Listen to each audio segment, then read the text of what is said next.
Será que era um disco voador? Então vamos lá para aquela época. Nós estamos falando de 1878. É uma época antes do avião. O que tinha muito era o quê? Eram balões. O balonismo era muito famoso. Será que ele não viu um balão? Né? Pode ser que ele tenha visto um balão. Tá bom? Então isso aí é um momento. De novembro de 1896 a abril de 1897, os jornais dos Estados Unidos publicaram vários relatos de dirigíveis misteriosos que lembram as ondas modernas de OVNIs. Tá? Então essa onda moderna aí de ver muito disco voador e tal, isso aí já aconteceu antigamente. Dezenas de pessoas até relataram ter falado com os pilotos. Algumas pessoas temiam que o Thomas Edison tivesse criado uma estrela artificial que pudesse voar ao redor do país.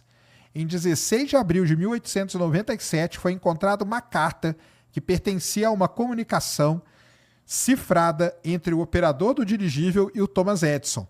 Quando questionado sobre sua opinião sobre tais relatos, o Thomas Edison disse o seguinte, abre aspas, você pode acreditar em mim que é uma farsa pura. A cobertura da negação de Edison marcou o fim da cobertura dos principais jornais sobre os dirigíveis do período.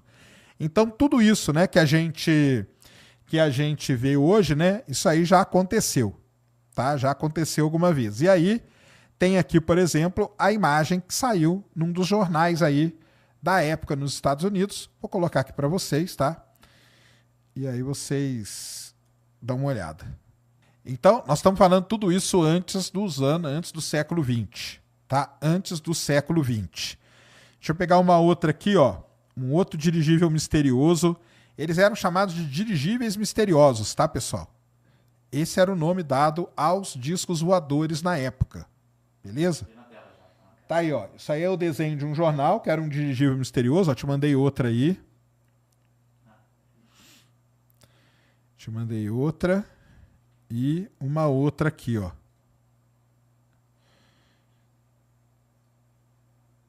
E essa última aqui vai ter um negócio muito legal nela. Que nós vamos dar um zoom aí para falar de um tema muito importante.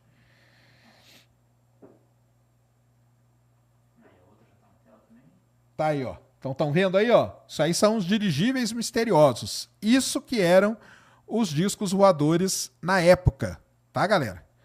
Isso que eram os tais dos discos voadores na época, eram os chamados dirigíveis misteriosos. E aí, vai na última aí que eu te mandei.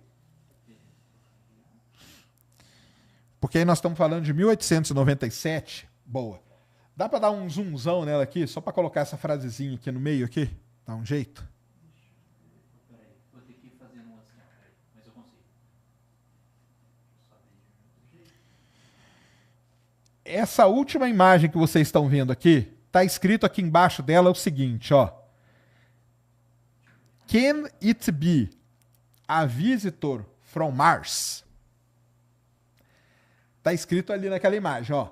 Can it be a visitor from Mars? Por que está escrito isso nessa imagem que nós estamos falando? Essa imagem aí foi publicada no St. Paul Globe no dia 13 de abril de 1897. Por que está escrito aquilo ali naquela imagem? Aí tem uma história que nós temos que contar, que é uma história que vai permear tudo isso. É quando Marte entra na história. Porque até agora, eu não falei de Marte, eu não falei de nada. Eu só falei que a galera via alguma coisa no céu. Via umas bolas, depois começaram a ver um disco voador lá com o fazendeiro, a primeira vez que esse termo foi usado. Mas teve um período do mundo onde você tinha muito balão no céu. Então, será que eles não estavam vendo balão?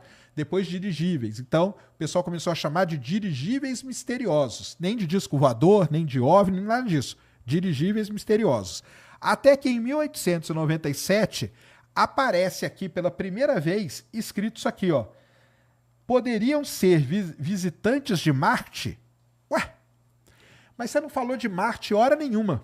Por que surgiu isso aqui em 1897? E aí nós temos que fazer um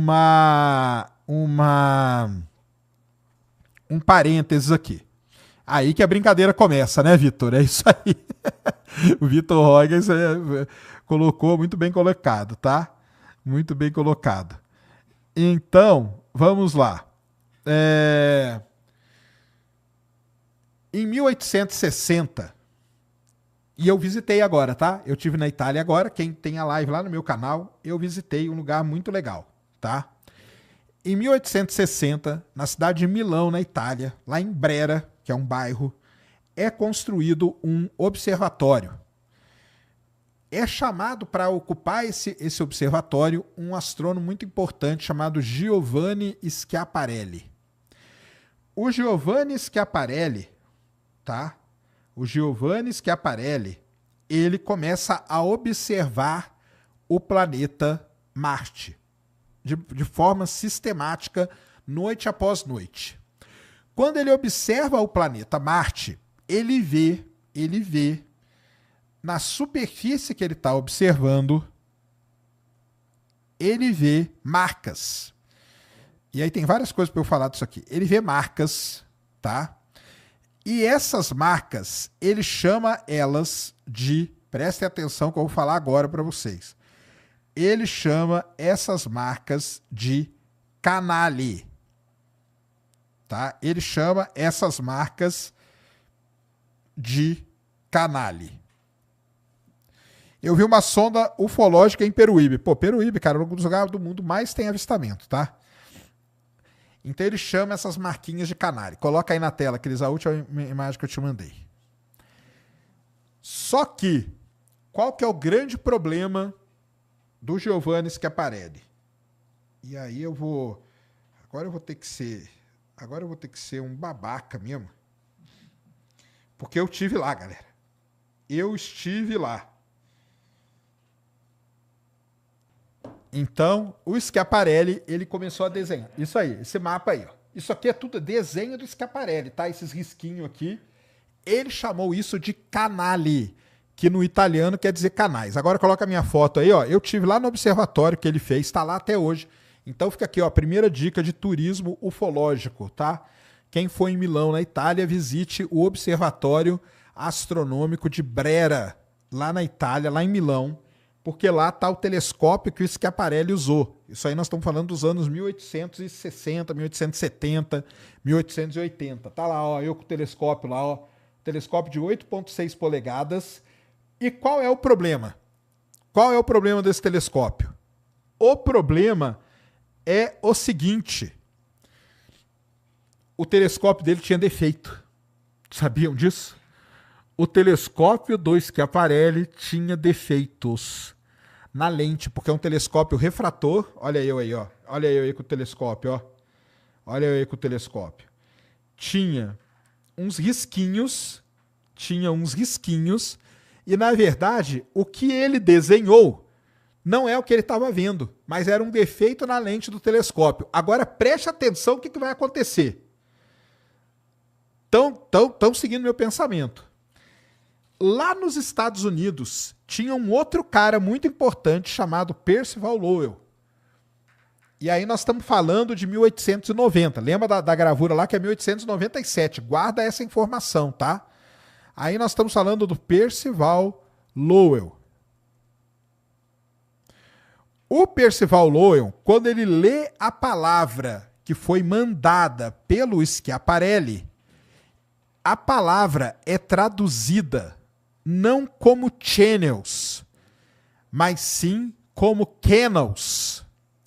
E canals, em inglês, quer dizer canal artificial construído por alguém, enquanto que channel quer dizer um canal natural, escavado por um rio. E é daí que surge toda a ideia de existir vida em Marte, de marcianos atacarem a Terra e tudo mais. Coloca aí o último mapinha que eu te mandei, Cris. A mocinha que estava lá no observatório, que apresentou o observatório pra gente, e eu até falei para ela que eu ia usar a frase dela, porque a frase dela foi sensacional. Aquele telescópio ali, aquele observatório que eu estava lá nos anos 1870, ela falou o seguinte: aqui nasceram os marcianos. Foi aqui que nasceram os marcianos. E aqui está o desenho do Percival Lowell com um monte de canalzinho que ele falou assim: caramba, eu estou observando a mesma coisa que o Schiaparelli observou.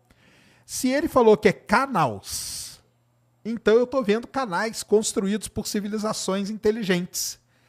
E é aí que começa a história toda. Por isso que naquela gravura do jornal de 1897 está escrito ali, será que eles podem ser visitantes de Marte? Porque até então não existia nada disso. Mas Marte entra nessa história. E quando Marte entra nessa história, galera, aí a coisa fica louca demais. E essa é uma pequena história, tá? Essa é uma pequena história de como começa a coisa toda.